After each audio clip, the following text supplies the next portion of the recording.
에스라서 1장 5절로 봉독하겠습니다. 이에 유다와 베냐민 족장들과 제사장들과 레위 사람들과 그 마음이 하나님께 감동을 받고 올라가서 예루살렘에 여호와의 성전을 건축하고자 하는 자가 다 일어나니 그 사면 사람들이 은그릇과 금과 물품들과 짐승과 보물로 돕고 그 외에도 예물을 기쁘게 드렸더라. 고레스 왕이 또 여호와의 성전 그릇을 꺼내니 옛적에 느부갓네살이 예루살렘에서 옮겨다가 자기 신들의 신당에 두었던 것이라. 바사왕 고레스가 창고지기 미드르닷에게 명령하여 그 그릇들을 꺼내어 세워서 유다 총독 세스바셀에게 넘겨주니 그 수는 금접시가 30개요 은접시가 1000개요 칼이 29개요 금대접이 30개요 그보다 못한 은대접이 410개요 그 밖에 그릇이 1000개니 금, 은 그릇이 모두 5400개라. 사로잡힌 자를 바벨론에서 예루살렘으로 데리고 갈 때에 세스바살이 그 그릇들을 다 가지고 갔더라. 아멘. 11절까지 봉독해 드렸습니다. 에스라서에 들어왔죠. 지난 주간에 전체적인 계열을 말씀을 드렸습니다. 에스라의 내용은 다윗 왕조 회복의 내용 가운데 첫 번째 내용이 되겠는데요. 총 10장 중에서 1장부터 6장까지는 1차 귀환하면서 성전 재건에 들어가는 그런 장면이 되겠고요. 2차 7장부터 10장까지는 2차 귀환과 제사 회복에 대한 이야기가 되겠습니다. 참 놀랍게도 하나님께서 70년 전에 예레미야를 통해서 유다의 멸망, 이스라엘의 멸망을 예고를 했었죠. 예고를 하시면서 동시에 70년 후면은 하나님께서 반드시 너희를 회복해 줄 것이다. 이런 예언을 해 주셨습니다. 일단 그 예언의 말씀 잠깐 한번 보고 넘어갈까요?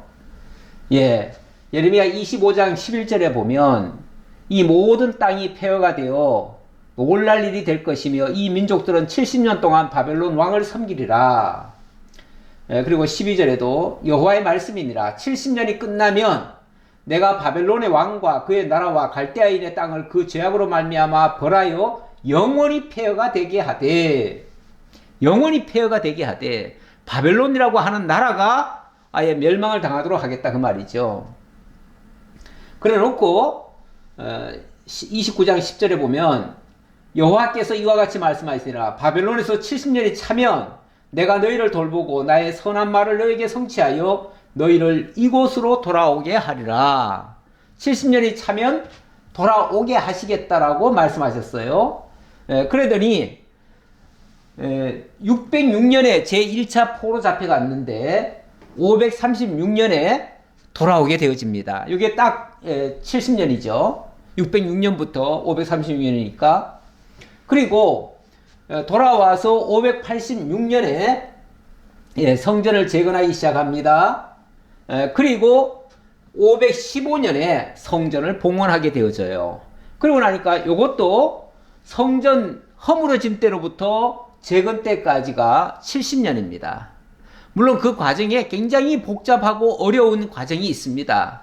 하지만 결과적으로 보면 그 모든 어려운 과정을 하나님께서 다 염두에 두시고 그것을 미리 어려움이 당연히 있을 것을 예고하시고 그리고 곧 70년이라고 하는 그 때가 되니까 하나님이 회복해 주시는 거예요. 그래서 포로 귀환과 성전이 회복되는 것이 똑같이 70년 만에 회복되어지더라. 그런 이야기가 되어지고요. 그 과정에 사람들이 이리저리 복잡한 일들이 많이 일어나는데 결과적으로는 하나님이 정하신 뜻대로 되어진 거예요. 그러나 과정적으로는 굉장히 우여곡절이 많지요. 때로는 자기들 뜻대로 안 됩니다. 사람들의 계획과 온갖 수법들이 동원이 되지만 그대로는 안 돼요. 안 되는데 안 되는 게 결과적으로는 하나님의 뜻대로 되는 거예요. 이런 말씀을 통해서 우리가 뭘 알 수 있냐면 우리 인간들끼리 때때로 무슨 일을 하다가 일이 안 되면은 누구 때문에 안 된다, 뭐 때문에 안 됐다 이런 소리 하는데 결과적으로 말하면 그게 하나님 뜻대로 된 거예요. 그래서 사람이 무슨 수를 쓰든지 무슨 방법을 쓰든지 무슨 잘못을 저지르든지 결과적으로는 하나님의 뜻 가운데 다 들어있는 거예요. 하나님의 뜻을 어기고 될 수는 없다 그 말이에요. 결국은 하나님의 뜻대로 하나님이 정하신 대로 마침내 승리할 수밖에 없다. 오늘 찬송가 한 것처럼 온갖 마귀의 공작에 의해서 악한 마귀들이 그렇게 해방을 놓고 온갖 핍박을 다 가하고 어려움을 주고 다 하지만은 끝내 승리하는 것은 하나님이 승리하시는 거예요. 하나님의 뜻대로 되는 거예요. 자, 이 1장의 내용 전체적으로 보면 유다 백성의 귀한 내용이 1, 2장에 들어있는데요. 일단 1장 1절로 4절에서 지난주에 거기까지는 우리가 살펴봤습니다. 거기서 봤을 때는 고레스를 통해서 예언이 성취가 되어지는데 요거는 요 지도가 처음에 여기 좀 빨간 글자가 빨간 요 줄이 뭐냐면 처음에 유다 백성들이 바벨론으로 끌려간 장면입니다. 끌려갔을 때의 경로가 요렇다 그 말이에요. 그런데 1차 귀환할 때는 이 바벨론에서 돌아오는 게 아니라 이 수산 여기서부터 돌아오지요. 왜냐하면 바벨론에서만 멈춘 게 아니라 나중에 이 메대 제국으로 합병이 되어지거든요. 메대 바사 제국으로 합병이 되어져요. 그래서 여기서부터 다시 돌아옵니다. 그래서 1차 귀환 때 돌아온 장면, 그 다음에 2차 귀환 때는 조금 길이 좀 더 빨라졌죠. 좀 더 빨라져서 2차 귀환을 하는 장면, 이런 내용이 있습니다. 자, 내용을 좀 더 확인해 보면 여호와께서 예레미야 입으로 통하여 하신 말씀을 이루게 하시려고 바사왕 고레스의 마음을 감동시키셨다. 감동시켜서 그 고레스의 입으로 나온 말입니다. 뭐라고 했냐면 하늘의 하나님 여호와께서 세상 모든 나라를 내게 주셨고 나에게 명령하사 유다 예루살렘의 성전을 건축하라 하셨다. 이거를 선언을 합니다. 이게 고레스 칙령이에요. 그리고는 이스라엘 백성들을 향해서 뭐라고 그랬냐면 그의 백성된 자는 다 유다 예루살렘으로 올라가서 이스라엘 하나님 여호와의 성전을 건축하라. 이게 왕의 명령이에요. 왕의 명령인데 결국은 하나님의 뜻이 고레스를 통해서 이스라엘 백성들에게 전달이 된 거죠. 그리고 주변의 모든 나라들, 사실은 이스라엘이 그 일을 하고 싶어도 주변에서 도와주지 않으면 불가능합니다. 회방하기 시작하면 일이 안 돼요.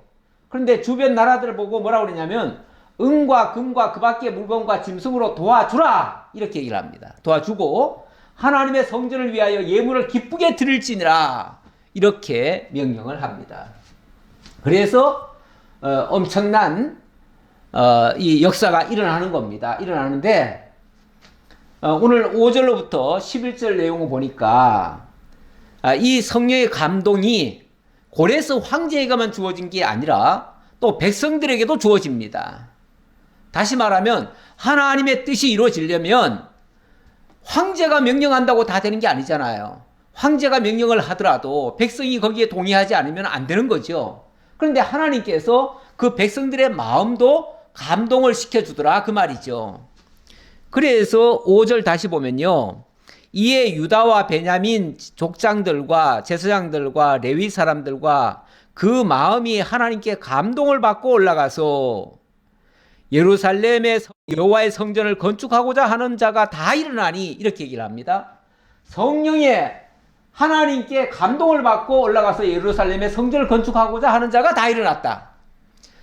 성전을 건축해야 되겠다라고 마음의 결심, 이런 마음이 든 것이 하나님이 주신 마음이었다 그 말이죠. 하나님이 그런 마음을 주고 황제가 명령을 하니 자 우리 이제 올라갑시다 라고 하는 그런 의지 결단이 이루어졌다 그 말이에요. 우리가 흔히 하나님이 다 하게 하신다 이런 표현을 씁니다. 하게 하신다. 그럴 때 우리는 아무런 의지도 없고 아무런 생각도 없고 아무런 계획도 없고 정말 우리는 뭐 생각조차도 없는 사람인데 하나님이 알아서 다 힘주시고 능력 주시고 다 해서 다 하신다. 그렇게만 하시는 건 아니죠. 하나님이 그렇게 작정을 하셨으면 당연히 지도자에게 그런 마음을 주시고 백성들에게도 그 마음을 또 주시는 겁니다. 그래서 우리에게 마음을 주시고 마음을 주시려니까 먼저 깨달음을 주셔야죠. 그래서 거기에 대한 진리를 주시는 거예요. 깨달음을 주시는 거예요. 그래서 거기에 대한 믿음, 확신 이런 것들이 생겨가지고 담대한 용기를 갖고 그 일을 수행하는 거죠. 사실 이런 일들이 보통 생각 가지고 될 수 있는 게 아닙니다. 하나님의 특별한 감동, 정말 어떤 저항이 있더라도 어떤 어려움이 있더라도 내가 하고야 말겠다고 하는 그런 의지가 발동하지 않으면 할 수 없는 거예요. 근데 그런 의지가 어디서 나왔는가? 원래 우리 과정으로 보면 한 사람이 뭔가 의지, 결단 그리고 실행에 옮기기까지 그냥 하루아침에 바로 되는 게 아닙니다. 하나님께서 먼저 지식을 주시고 지식에서 깨달음을 주시고 깨달음이 우리의 생각을 갖게 하고 생각이 사상을 만들어내죠. 사상이 우리의 의지를 발동시킵니다. 그 의지가 우리의 행동을 유발하는 거예요. 그래서 이렇게 행동에 이르기까지 먼저 하나님의 이제 감동부터 있어야겠죠. 감동. 하나님의 감동으로 결국은 하나님을 배우게 되는 거예요.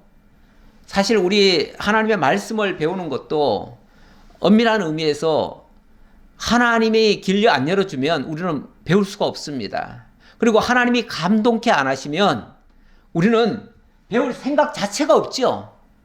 그렇게 감동을 받고 말씀을 들을 때 정말 그 말씀의 귀중함을 깨달았을 때 우리가 비로소 생각을 하게 되고 그것이 나의 사상이 되어져요.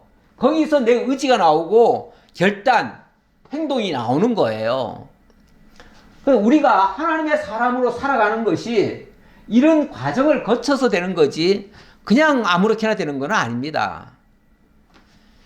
하나님이 하게 하신다고 해서 이런 과정 뛰어넘고 그냥 하시는 게 아니에요. 이런 과정을 거쳐서 하게 하시는 거예요. 그 사면 사람들이 이렇게 해서 많은 사람들이 일어났습니다. 일어나니까 그 사면 사람들이 은그릇과 금과 물품들과 짐승과 보물로 돕고 그 외에도 예물을 기쁘게 드렸더라. 아니 백성들이 할 생각도 없고 감동도 없고 의지도 없는데 주변 사람들이 막 도와줍니까? 그럴 리도 만무하죠. 먼저 감동을 받고 그것이 너무나 기뻐가지고 즐겁게 그 일을 하기로 하니까 주변 사람들도 도와준다 그 말이죠. 사실 우리가 하지 않는데 다 알아서 다 해준다. 주변 모든 사람들이 다 알아서 해준다. 그런 것도 있을 수가 없습니다. 내가 먼저 깨닫고 할 때에 주변 사람들도 도와주죠. 내가 하려고 하지도 않는데 저절로 가만히 앉아 있는데 그냥 갖다가 안겨준다. 그런 일은 없습니다. 내가 먼저 깨닫고 움직일 때에 하나님께서 주변 사람들도 다 같이 움직여서 함께 돕도록 도와주는 손길도 있게 하신 거예요. 그래서 주변 모든 사람들도 도와주게 되는데 이것이 물론 고레스 황제의 칙령이 있었기 때문에 거기서부터 시작은 되긴 됐지요. 됐지만은 이스라엘 백성들이 움직이지 않는데 그렇게 한 건 아니다. 그 얘기고요. 7절입니다. 고레스 왕이 또 여호와의 성전 그릇을 꺼내니 옛적에 느부갓네살이 예루살렘에 옮겨다가 자기 신들의 사당에 두었던 것이라. 자기 신들의 신당에 두었던 것이라. 지금 고레스 황제가 그 바벨론에 있는 그 보물창고, 옛날에 이스라엘 땅에서 빼앗아간 그 성전 기물들이 있거든요. 그거를 자기네 신전 그 신당에다가 그 그릇들을 갖다 다 옮겨놨었나 봐요. 그러다가 어떨 때는 황제가 거기서 그릇을 꺼내다가 자기가 쓰기도 했어요. 그 대표적인 예가 그 벨사살 왕 아닙니까? 벨사살 왕이 유흥을 위해서 크게 잔치를 벌려놓고 거기서 최고의 아주 귀한 그릇들을 다 꺼내오라고 합니다. 그 그릇들이 바로 이스라엘에서 빼앗아온 그런 성전의 기명들이에요. 그 기명을 가지고 밤새 술을 먹고 즐겼죠. 향락을 즐겼죠. 그랬을 때 갑자기 벽에 한 손가락이 딱 나오더니만 막 글자를 쓰기 시작합니다. 메네메네 데겔 우바르신, 왕을 저울로 달아보니 저울의 불합격입니다. 이런 식의 글자가 딱 나오는 거예요. 그러면서 오늘 밤에 메대와 바하사국들이 당신을 쳐들어와 가지고 당신을 죽일 겁니다. 이런 식으로 그 경고가 거기 딱 나오는 거예요. 물론 그 해석은 나중에 다니엘이 해준 거예요. 다니엘이 해준 건데, 그날 밤에 여호와의 그 성구를 함부로 술잔으로 사용했다가 그날 밤에 벨사살 왕은 죽임을 당하지요. 그리고 정권은 고레스 황제에게로 넘어갑니다. 그렇게 해서 결국 바벨론이 망했는데, 하나님의 이 기명을 함부로 썼다가 멸망을 당해버렸습니다. 그런데 하나님께서는 이 고레스에게 어쩌면 그 그릇도 다 돌려줘라 라고 얘기한 것 같아요. 그러니까 두 말도 않고 너희들은 이번에 올라갈 때 이 기명들을 다 가지고 올라가라 하면서 기명들을 유다 총독 세스바살에게 넘겨줬대요. 세스바살. 이 세스바살이 누구냐면, 역대상 3장 16절 이하에 보면 여호야김의 아들들은 그의 아들 여고냐라는 사람의 이름이 원래 여호야긴입니다. 여호야김의 아들 여호야긴, 왕이죠, 왕. 여호야김 왕의 아들이 여호야긴입니다. 그 여호야긴에 사로잡혀간 여고냐의 아들들은 그의 아들 스알디엘과 말기람과 부다야와 세낫살과 여가마야와 호사마와 느다베아요 이렇게 나오는데, 여기 요 세낫살이라는 게 있습니다. 세낫살. 여기 이름이 여기 약간씩 그 기록할 때마다 조금씩 다릅니다. 다른데 이 세낫살이 이 세스바살이라고 볼 수 있습니다. 왜 그러냐면 이 사람들이 다 왕족이에요. 왕족이고 여고냐의 후손들이에요. 바벨론에서 태어난 왕손들인 거예요. 그리고 여기 그 아들이 누구냐면은 부다야의 아들들은 스룹바벨과 시므이요 그랬는데, 이 스룹바벨이 1차 귀환의 책임자예요. 책임자. 총독은 세스바살이고, 세스바살은 쉽게 말하면 아버지 뻘이에요. 근데 엄밀하게 말하면 여기 스룹바벨의 아버지는 부다야라고 되어 있잖아요. 근데 이 부다야가 세낫살의 형인데요. 이 형이 사실은 그 자식을 못 낳고 죽었다고 그래요. 그 이제 아마 그 연구하신 분들이 다 조사를 해보니까 그런 게 나와요. 저도 이제 이 자료를 찾다 보니까 그 정보를 들었는데요. 이 부다야가 형인데, 세스바살의 형인데 자식을 낳지 못하고 죽은 거예요. 그러니까 이 부다야의 아내가 쉽게 말하면 이 세스바살을 통해서 자녀를 낳고, 그 호적은 쉽게 말하면 부다야의 아들로 등재가 된 거죠. 결국은 세스바살의 아들이 스룹바벨인 거예요. 그리고 스룹바벨이 총책임자가 돼서 올라오고, 이 당시에 총독은, 유다 총독은 세스바살에게 총독 자리를 준 거예요. 이건 고레스 황제가 특명으로 그렇게 한 거예요. 다시 말하면 이스라엘의 왕, 유다의 왕이 그 당시 잡혀올 때 어린 아기, 그러니까 8살인가 그랬을 거예요. 여고냐가요. 여호야긴이라고도 하고 여고냐라고도 하는데 요 이름이 여호야김이에요. 이 여호야김이 3개월 하다가 잡혀갔잖아요.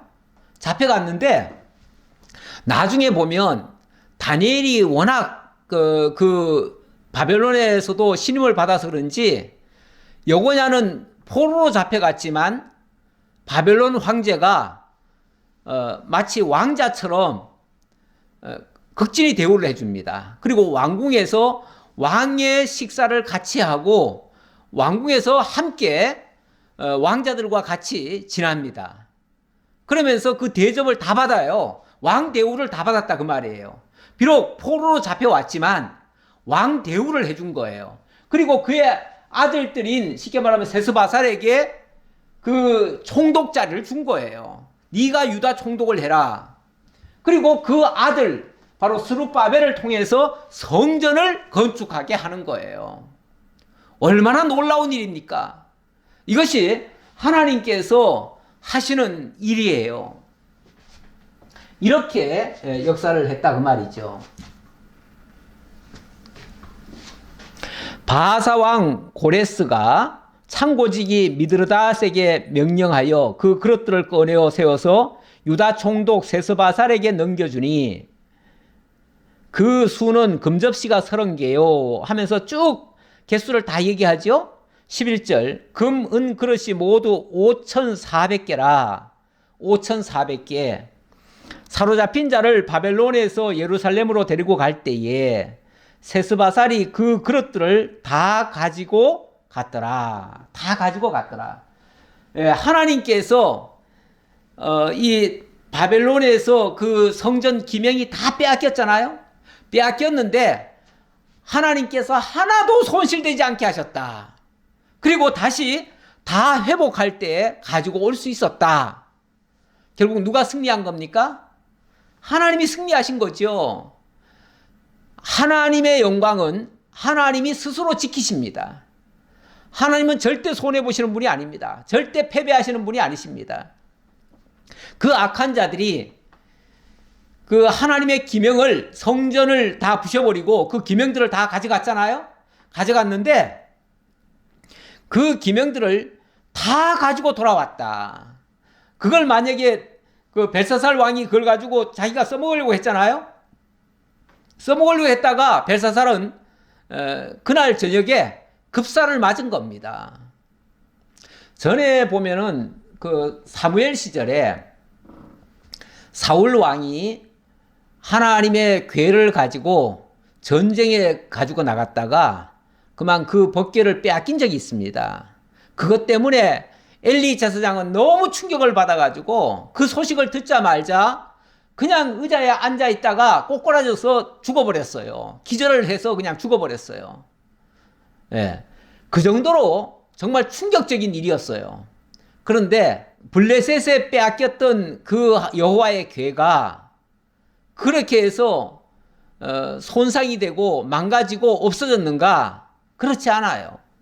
그 궤는 바벨론 다곤 신전에 들어갔는데 갖다 놨는데 다곤의 신이 그 다음날 아침에 보니까 다곤 신이 그냥 넘어져 있어요.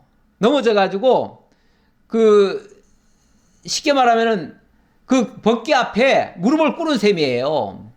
그래서 이게 우연히 넘어졌나 해가지고 그 신전을 다시 세웠잖아요. 세워놨더니 그 다음날 아침에 보니까 이번에는 완전히 박살이 나가지고 그 앞에 산산조각이 나버린 거예요. 그리고는 막 그 지역에 갑자기 전염병 같은 게 돌아가지고 사람들이 막 죽어나가는 거예요.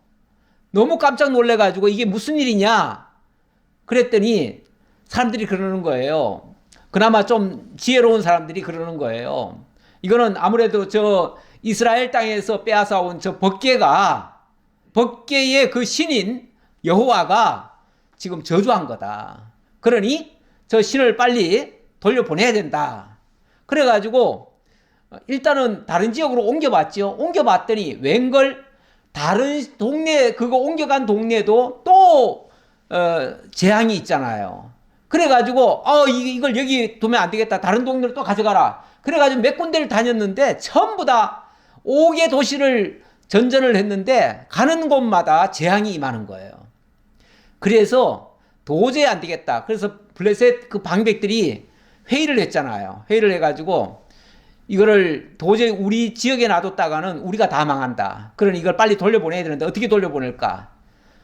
전나는 암소, 새끼가 지금 젖을 먹어야 될 그런 암소, 금방 새끼를 낳은 그 암소 2마리를 가져다가 새수를 만들어 가지고 거기다가 이 법궤를 올려놓으면 만약에 여호와가 정말 한 일이 맞다면 이 소들이 가지고 갈 것이고 이스라엘 땅으로 가지고 갈 것이고, 만약 그게 아니면은 아마 이 소들이 움직이지 않을 거다. 뭐 이런 식으로 얘기를 하지요. 그래가지고 진짜 한번 그렇게 해본 거 아닙니까? 했더니 이 소가요, 뒤에 새끼들이 젖을 먹겠다고 뒤에 오는데 이 암소 2마리가 뒤도 안 돌아보고 눈물을 줄줄 흘리면서 그 길로 베세메스로 달려가잖아요. 그래가지고 이스라엘 땅에 가가지고 그 괴가 이스라엘 백성들에게 전달이 되어지고, 그리고 그 소와 그 달구지는 여호와께 제사로 드려지죠. 하나님은 자기 영광을 스스로 훼손하지 않습니다. 그리고 모욕하는 자를 하나님이 가만두지 않습니다. 하나님은 당신을 지키셔요.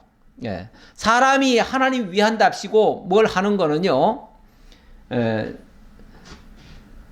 별로 그렇게 가치가 없습니다. 우리 하나님 스스로가 당신의 영광을 당신이 지키시고 당신이 받으셔요. 그래서 하나님이 승리하시는 모습, 이렇게 고레스 왕이 그 모든 기명을 다 돌려보냈다? 이건 하나님이 승리했다는 증거예요. 증표예요, 그게. 자, 그리고 감동된 자가 다 여기에 참여했다라는 말씀, 출애굽기 말씀 하나 가져왔습니다. 이거는 하나님이 이렇게 하나님께 감동을 받은 자들은 여호와의 성전에 다 참여했다. 그 말씀 드리려고 가져온 말씀입니다. 자, 이제 2장으로 넘어갑시다. 2장 1절로 35절에 스룹바벨과 함께 돌아온 자손들 통계입니다. 자, 2장 1절 보겠습니다. 옛적에 바벨론 왕 느부갓네살에게 사로잡혀 바벨론으로 갔던 자들의 자손들 중에서 노임을 받고 예루살렘과 유다 도로 돌아와 각자의 성읍으로 돌아간 자, 곧 스룹바벨과 예수아와 느헤미야와 스라야와 르헬라야와 모르드게와 빌상과 미스발과 비그웨와 르홈과 바나 등과 함께 나온 이스라엘 백성의 명수가 이러하니,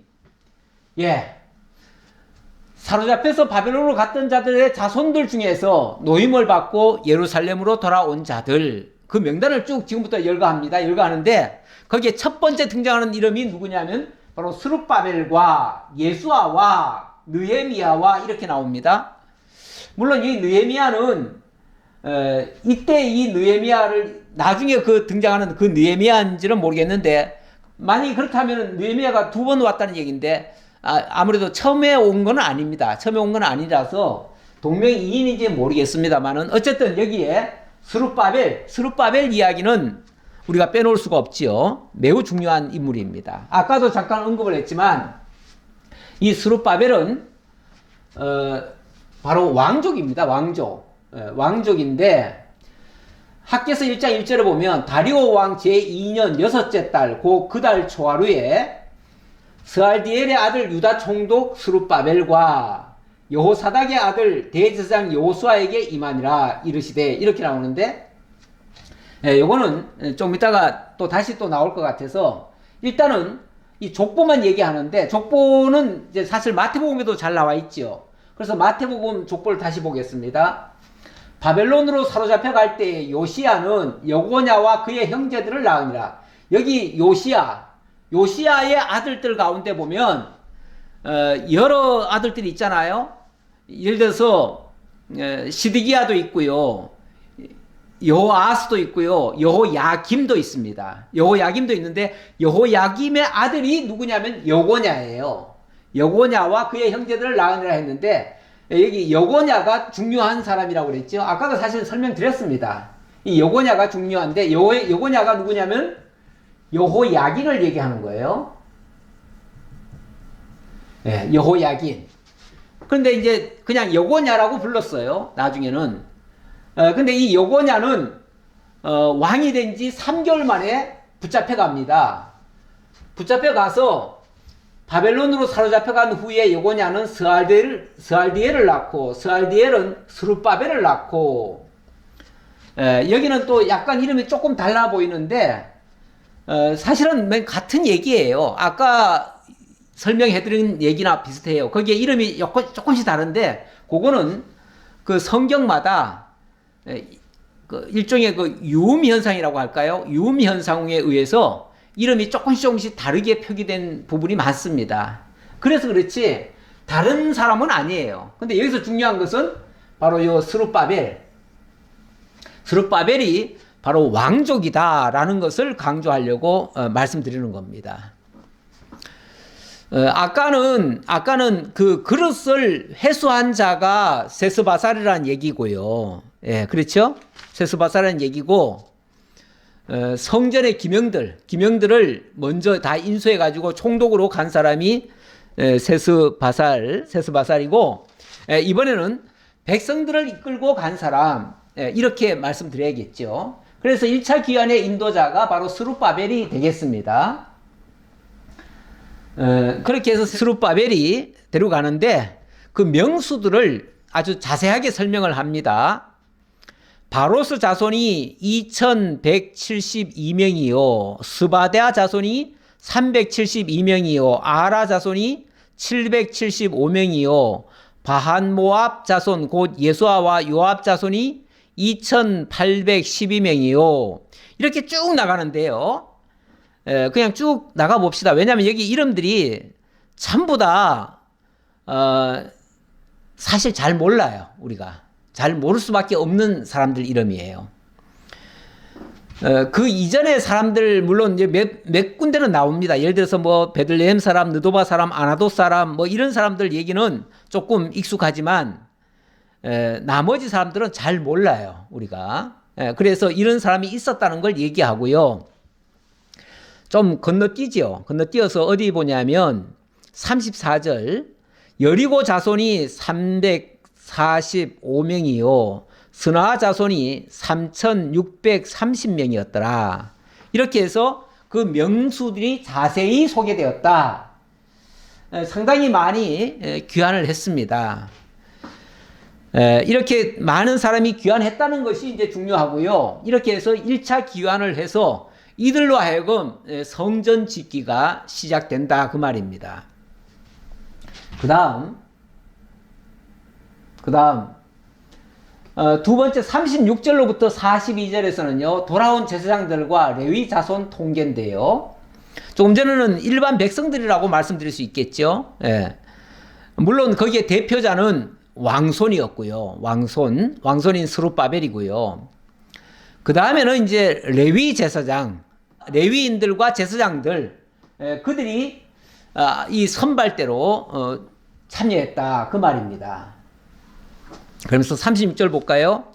제사장들은 예수아의 집 여다야 자손이 973명이요. 인멜 자손이 1052명이요. 바스올 자손이 1247명이요. 하림 자손이 1017명이었더라. 요거는 이제 제사장 가문을 얘기하는 거예요. 제사장 가문인데 여기 제사장 가문 여기 지금 예수아의 집 여다야 자손 이렇게 얘기를 했는데 예수아라는 이름이 우리가 좀 기억을 해두어야 됩니다. 요 학개서 1장 1절에 보면 스알디엘의 아들 유다 총독 스룹바벨과 여호사닥의 아들 대제사장 여호수아에게 임하니라. 이렇게 얘기를 했는데 여기 보면 유다 총독 스룹바벨과 여호사닥의 아들 대제사장 여호수아가 같이 왔다 그 말이죠. 그런데 이 에스라서에서는 이 같은 내용인데요. 같은 내용인데 여기는 뭐라고 표현을 했냐면 요사닥의 아들 예수아와 그의 형제 제사장들과 이렇게 얘기해요. 그러면 학개서와 에스라가 딴 사람 얘기인가? 딴 사람 얘기가 아니에요. 같은 사람 이야기예요. 같은 사람 이야기인데 여기는 여호사닥의 아들 여호수아 이렇게 얘기를 했는데 여기는 요사닥의 아들 예수아 이렇게 얘기를 했어요. 그러면은 여기에 여호사닥이나 요사닥이나 같은 말이에요. 같은 단어가 이 번역자에 따라서 이렇게 달리 번역이 된 거고 마찬가지로 여호수아라는 이름이 여기는 예수아라고 번역이 된 거예요. 예. 원래 역대상에 보면은 처음에 끌려갈 때, 잡혀갈 때 느부갓네살의 손으로 유다와 예루살렘 백성을 옮기실 때 여호사닥도 가니라 이렇게 했는데 그때 대제사장이 누구냐면 여호사닥이었어요. 그 여호사닥도 끌려갔었다. 그런데 그의 아들이 여호수아다. 여호수아가 요사닥의 아들 예수아와 함께 그의 제사장들과 같이 올라왔다. 이 얘기를 한 거예요. 그러니까 다 같은 얘기예요. 같은 얘기인데 제가 무슨 얘기 하려고 이 얘기를 하냐면 이 여호수아, 예수아 이게 일종의 유음 현상으로 이렇게 좀 달리 번역이 되기도 하고 그렇게 부르기도 합니다. 그런데 이 단어는 예수라는 단어와 같아요. 오늘날 저 이스라엘 땅에는요, 예수아 사상 또는 예수아 종교라는 게 있어요. 그런데 사실은 우리로 말하면은 예수교예요, 예수교. 그런데 그 사람들은 예수라고 하면 안 되고 예수아라 그래야 된다 이렇게 얘기를 합니다. 예수아. 뭐 그 말이 문법적으로 틀렸다고 할 수는 없어요. 우리가 예수라고 하지만 영어로는 지저스라고 하잖아요. 또 헬라어로는 보면 이예수라고 합니다. 이예수 이렇게 불러요. 이예수나 예수나 예수아나 여호수아나 같다 그 말이에요. 결국은 같은 단어인데 유음 현상으로 약간씩 달리 불려지는 거예요. 달리 불려지는데 의미는 똑같아요. 의미는 뭐냐면 여호와는 구원이시다. 구원자라는 뜻이에요. 하나님이 이 사람을 통해서 이스라엘 민족을 이끌고 돌아와서 하나님을 다시 제사하게 할 거다. 그런 의미에서 이 당시는 그 여호사닥의 아들 여호수아가 이 일을 했다 그 말이에요. 사실 구약시대 때 애굽에서 이스라엘 민족을 이끌고 나올 때 그때도 모세의 뒤를 이어서 이스라엘 민족을 약속의 땅 가나안으로 인도한 자가 누굽니까? 바로 여호수아지요. 그때 그 여호수아도 같은 의미예요. 의미는 똑같아요.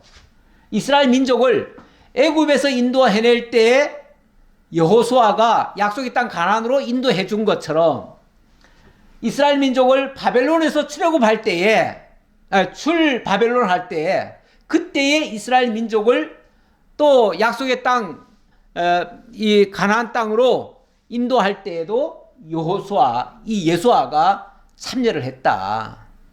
의미는 똑같다. 그리고 그것이 오늘날 이 죄악된 세상에서 우리를 건져서 영원한 천국으로 인도하실 예수에 대한 예표적인 인물이다. 그런 의미로 설명을 드리려고 제가 이 말을 조금 어찌 보면 단어풀이 같은데 그러나 굉장히 중요한 이름이라서 제가 언급을 하고 넘어가려고 합니다.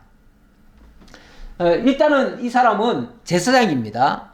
제사장이면서 역할은 이스라엘 민족을 약속의 땅으로 인도해서 제사를 회복할 사람이에요.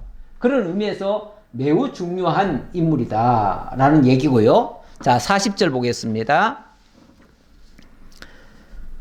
레위 사람은 호다위야 자손 곧 예수아와 감미엘 자손이 74명이요 노래하는 자들은 아삽 자손이 128명이요. 문지기의 자손들은 살룸과 아델과 달문과 악국과 하디다와 소베 자손이 모두 139명이었더라. 이렇게 해서 레위 자손들도 정말 이 나라 회복에 매우 중요한 역할을 맡아서 수행하기 위하여 어찌 보면 선발대로 참여한 거예요. 물론 여기가 고국이기도 하지만 또 한편으로 말하면 70년 동안 묵혔던 땅 아닙니까? 묵혔던 땅이기 때문에 그곳에 다시 들어가면요, 그 땅을 새로 개척하는 거나 똑같아요. 그쪽 땅이 70년간 묵어 있는 바람에 그 땅은 완전히 황무지가 되어버렸고 모든 것을 다 새로 해야 될 판입니다. 다 성전도 새로 지어야 되고요, 성곽도 다시 지어야 되고요, 집도 다시 다 지어야 됩니다. 지금 처음에 선발대로 간다면요, 전부 다 고생입니다. 고생하러 가는 거예요. 그 일에 사실 앞장서서 가기가 쉽지 않지요. 누구든지 앞장서서 가는 거는 고생입니다. 옛날에 제가 신학교 시절에 여름 사경회를 하면요, 청년 신학생들이, 성도님들은 월요일날 아침에 출발하는데 이 신학생들은 주일날 오후 예배 드리면서 끝나자마자 바로 선발대로 현장을 갑니다. 그 당시는 뭐 집이 제대로 있는 현장이 아니고 들판입니다. 들판에다가 큰 군용 천막을 칩니다. 군용 천막을 치고 그 안에 내일 성도들이 와가지고 집회에 참여할 모든 시설을 다 준비하는 겁니다. 그게 신학생들이 하는 거예요. 그 신학생들이 그렇게 먼저 선발대로 가가지고 정말 밤늦게까지 말뚝 박고 큰 천막 갖다가 굴려가지고 그 산까지 이동시켜가지고 그거 치느라고 정말 죽을 듯이 그렇게 고생을 했습니다. 그렇게 하고 나면 주일날, 아니 월요일날 아침에 이제 성도들이 오잖아요. 와가지고 뭐 시설이 어디 뭐 다 제대로 됐습니까? 그러면 또 뭐가 안 됐다 하면은 그때부터 막 뭐 정말 말씀 들을 새도 없이 쫓아다니면서 그거 보수해주고 뭐 해주고 하느라고 정신없죠. 선발대란 그렇습니다. 선발대란 그야말로 고생하러 가는 거예요. 우리 대한민국이 건국되는데도 1세대들은 엄청나게 고생했잖아요. 그 독립운동 하는데도 힘들었고요. 독립운동하고 나라 건국되는데도 그들이 어찌 보면은 다 밑거름 역할을 하신 겁니다. 밑거름 역할을 하시고 오늘날 우리들은요, 그 위에서 거저먹기로 지금 살고 있는 거예요. 그러면서도 뭐 이것도 없다 저것도 없다 뭐 불평불만만 많이 하죠. 선발대들은 불평불만할 새도 없습니다. 시간도 없어요. 뭐 정신없이 주어진 일을 감당하느라고 애를 먹습니다. 지금 여기 선발대로 간 사람들이 다 그렇게 고생했다, 그 얘기를 하려고 이 말씀을 드렸습니다. 자, 그 다음 43절 58절 여기 돌아온 느디님과 왕의 신하 자손들 이런 얘기를 했는데요. 자, 느디님 자손들 얘기합니다. 43절 느디님 사람들은 시하 자손과 하수바 자손과 답바옷 자손과 게로스 자손과 시아하 자손과 바돈 자손과 르바나 자손과 하가바 자손과 악굽 자손과 하갑 자손과 사물레 자손과 하난 자손과 뭐 많죠? 많아요. 어디까지 갑니까? 54절에 보면 느시아 자손과 하디바 자손이었더라. 느디님 사람들이 이렇게 많았다 그 말이에요. 이 느디님 자손들은 어떤 사람이냐 하면 이 사람들은 옛날에 가나안 땅에 여호수아가 들어갔을 때 여호수아의 소문을 듣고 기브온 자손들이 벌벌 떨었죠. 벌벌 떨고 이제 이스라엘 가나안 땅 사람들 다 전멸시킨다 하니까 겁이 나가지고 이 사람들은 자기네가 멀리서 왔다 그러면서 위장을 해가지고 그들과 평화조약을 맺은 사람들입니다. 평화조약을 맺었는데 나중에 알고 보니까 주변 사람들이었던 거예요. 그래가지고 여호수아가 나중에 그들을 책망하잖아요. 너희들 왜 거짓말 했느냐? 그랬더니 아니 사실대로 얘기하면은 당신네들이 우리 다 죽일 거 아닙니까? 그리고 우리하고 평화조약도 안 맺을 거 아닙니까? 그래서 그랬습니다. 그랬더니 어쨌든 너희들은 우리를 속였기 때문에 일단 조약을 맺었으니까 너희를 죽이지는 않지만 너희들은 우리를 속였기 때문에 평생 너희들은 성전에서 나무 패며 물 깃는 일을 해야 된다. 이렇게 명령을 했어요. 그래가지고 그때부터 이 사람들은 레위 자손들이 아니지만 레위 자손들 곁에 가가지고 성전을 보살피고 도와주는 일에 거기에 잔심부름, 자질구레한 일들, 힘든 일들을 다 도맡아서 한 사람들이에요. 사실 레위 자손들이 그 힘든 일을 자기네들 힘만으로 다 감당하겠습니까? 못하지요. 그런데 이들이 어찌 보면 거기에 모든 굳은 일들을 다 해준 사람들이에요. 근데 이런 사람들이 지금 이스라엘 민족이 쉽게 말하면 하나님 앞에 범죄하고 그들이 바벨론을 포로 잡혀갔잖아요. 이렇게 되면요, 그동안 종살이 했던 사람들은 이번이 기회다. 자, 이제 우리의 주인들은 다 망했으니 더 이상 우리는 주인의 종이 아니다. 이제부터 우리는 종이 자유다. 이러면서 그때부터 더 이상 레위 자손들을 안 따라갈 수도 있어요. 더 이상 종노릇 안 해도 된다 그 말이에요. 막말로.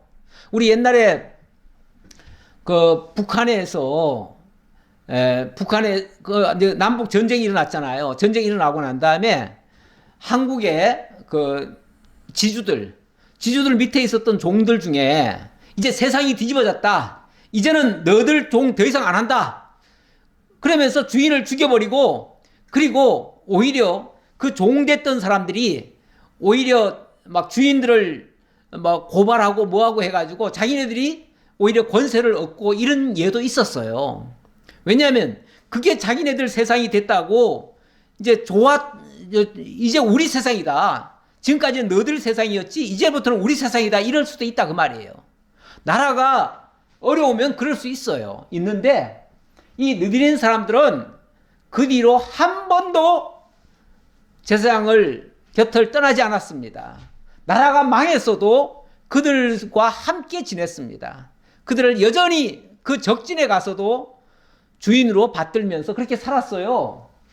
그렇게 살다가 돌아올 때 그들이 또 다 같이 돌아왔다 그 말이에요. 진짜 이런 사람들이 충성된 일꾼들 아닙니까?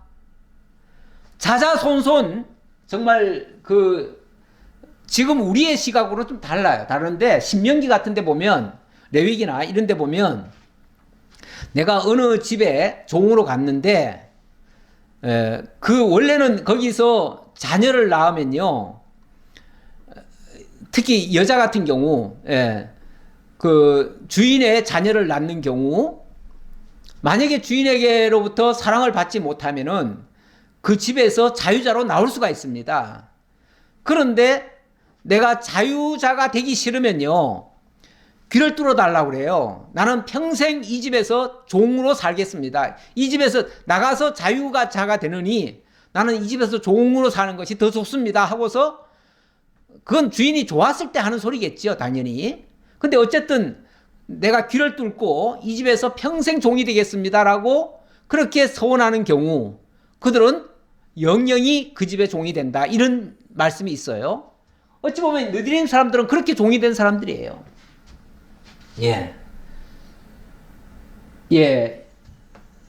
역대상에도 뭐 비슷한 말씀인데, 유다가 범죄함으로 말미암아 바벨론으로 사로잡혀 갔는데 그 밑에 제사장들과 레위 사람들과 느디림 사람들이 같이 있었다.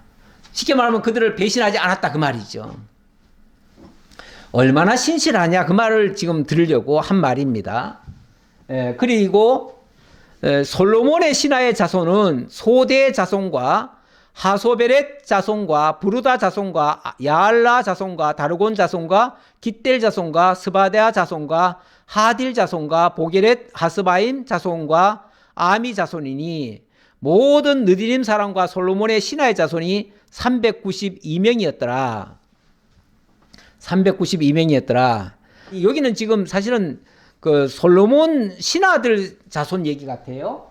솔로몬 신하의 자손이 그 392명이었다.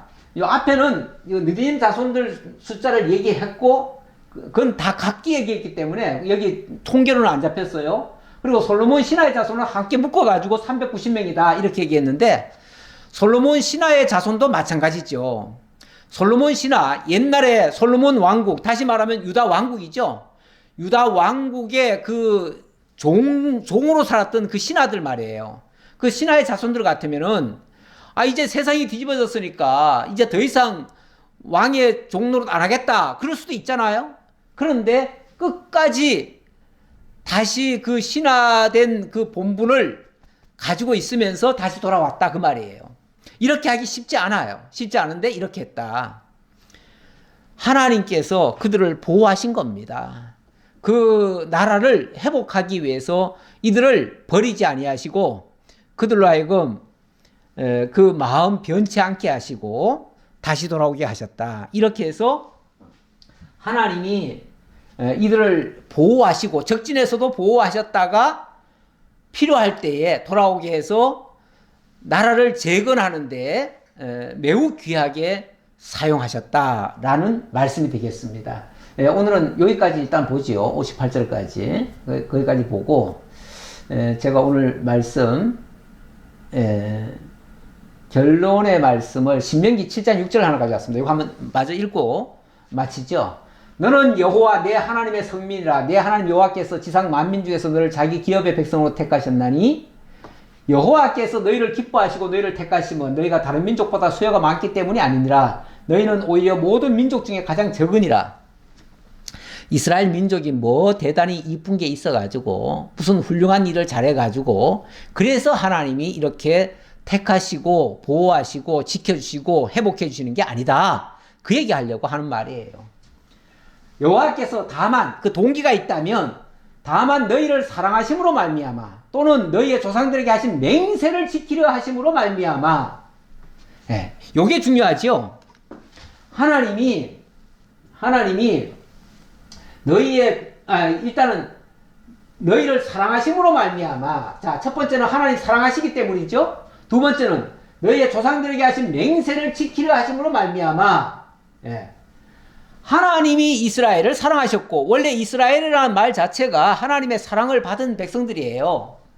자, 그리고 조상 일찍이 아브라함과 이삭과 야곱에게 언약하신 말씀이 있잖아요.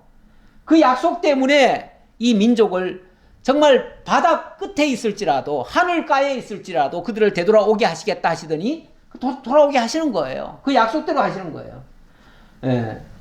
그래서 그런즉 너는 알라 오직 내 하나님 여호와는 하나님이시요 신실하신 하나님이시라.